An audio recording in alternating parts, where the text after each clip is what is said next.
serais mis assise pour causer. Eh bien, asseyez-vous. Merci, monsieur. J'accompagne, c'est tout. Quand vous vous déciderez... Tout d'abord, je voudrais vous dire que c'est vrai ce que vous dites, vous êtes innocent du viol. Ça non plus, vous ne me l'apprenez pas. Antoine vous l'a avoué? Non, pas vraiment.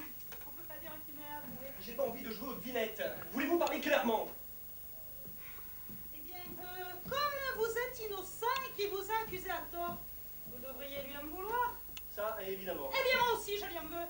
Alors, j'ai pensé qu'en unissant nos efforts, eh bien... Eh bien quoi? Eh bien, on pourrait le tuer. Comment? Tu vois, tu t'en faisais tout un monde. Bah, c'est pas si difficile à dire. Vous venez chez moi que vous ne connaissez pas pour me proposer de participer à l'assassinat de mon frère? Ah, mais pour moi, ce n'est pas un assassinat. Elle a raison, c'est de la légitime défense. Votre frère et sa bonne amie voulaient la tuer. Ils mijotaient un crime parfait. Alors, quand on a entendu ça sur l'entendeur, j'ai filé tout de suite à préparer la parade pour tuer la première. Elle a raison. La meilleure défense, c'est l'attaque. Hein. Tous les militaires vous le diront. Et je suis venue vous voir pour faire un crime parfait.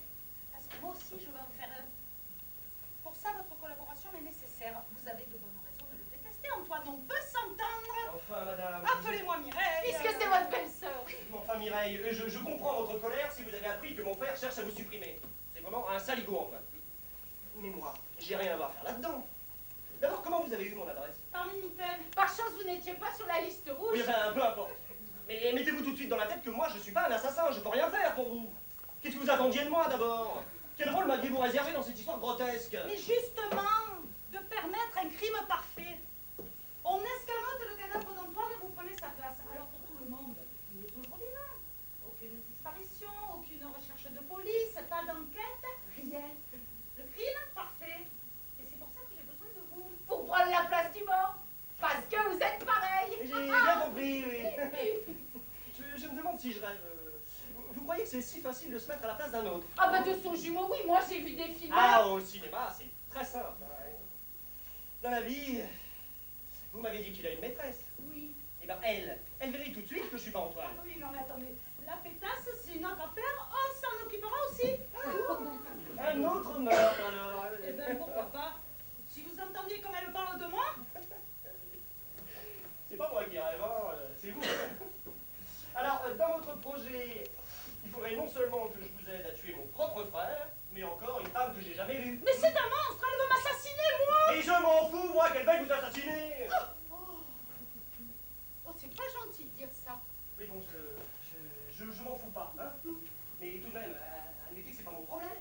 Tu vois, Mireille, c'est un homme très très très bien, ton beau-frère. Qu'est-ce qu'elle va encore sortir, celle-là? Ah oui, très désintéressé. Hein.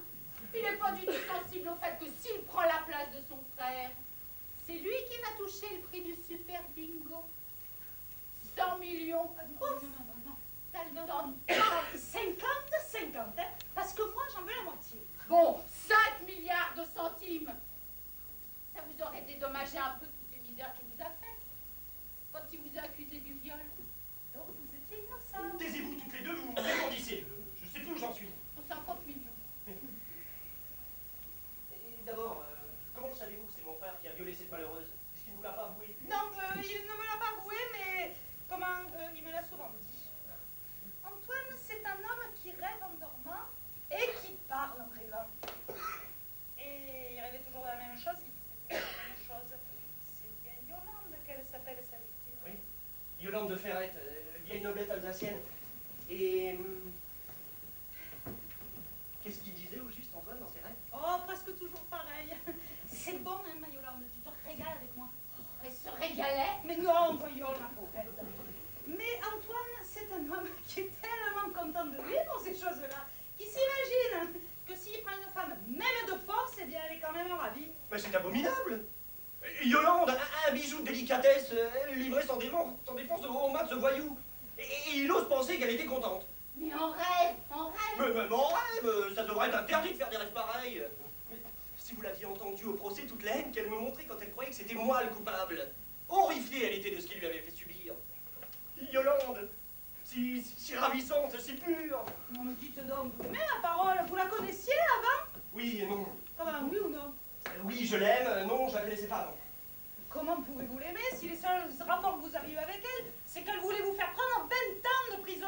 Elle avait raison, puisqu'en toute bonne foi, elle croyait que c'était moi le coupable. Vous croyez que ça vaut pas 20 ans ce qu'Antoine lui a fait subir?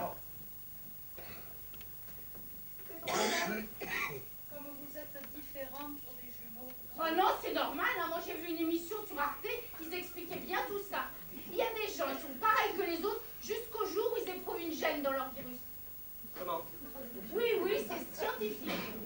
Ça serait pas plutôt un virus dans un gène? Oh bah si vous voulez, hein, c'est la même chose. Alors, ceux qui sont gênés comme ça, ils changent, et on les appelle des mutants. Antoine, c'est un mutant. Ah non, hein? Ne cherchez pas d'excuses, hein? C'est pas un mutant, c'est un salopard. Ah oui. Dans son rêve... Ah, parce que c'est pas fini? Ah mais non, il parlait de vous aussi. De moi? Oui. Une nuit, je me rappelle, il s'est réveillé en rigolant, et puis d'un coup il s'est mis à parler. Tu sais pourquoi je me marre, il disait? Parce que je pense à mon crétin de frère. Lui, quand une femme lui fait, il lui fait des rondes de jambes, et 9 fois sur 10, il se fait envoyer sur les roses. Moi, c'est en l'air que je m'envoie. Parce que moi, tu vois, quand je veux une chose, je ne la demande pas. Je la prends. Oh, il fait ça dans son rêve. Et il continuait. Tu vois, Poulette, la différence. César, il belle. Moi, je baise. Ah, ça c'est rigolo, ça. Il belle. Je baisse. C'est vraiment rigolo, vous trouvez pas? Non. Bon, alors, il disait encore, allez, Yolande, on va faire l'amour à la santé de ce minable. À la tienne, César. À la tienne. Tienne, tienne. À la tienne, tiens, tiens.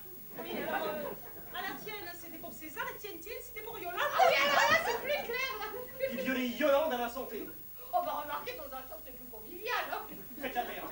Je vous en prie, faites la terre. Enfin, les hommes, ils m'ont jamais parlé de leur père dans ces moments-là. Antoine non plus ne m'a jamais parlé de César dans ses rêves. Ça, je l'ai inventé pour le motiver. C'est entendu, je marche avec vous. Non, il est motivé. Il va mourir, hein. Mais, quand ma femme rentrera tout à l'heure, nous la mettrons au courant, bien sûr. Et qu'il soit bien entendu que si je marche avec vous, c'est pour l'argent du bingo, hein. Très bien.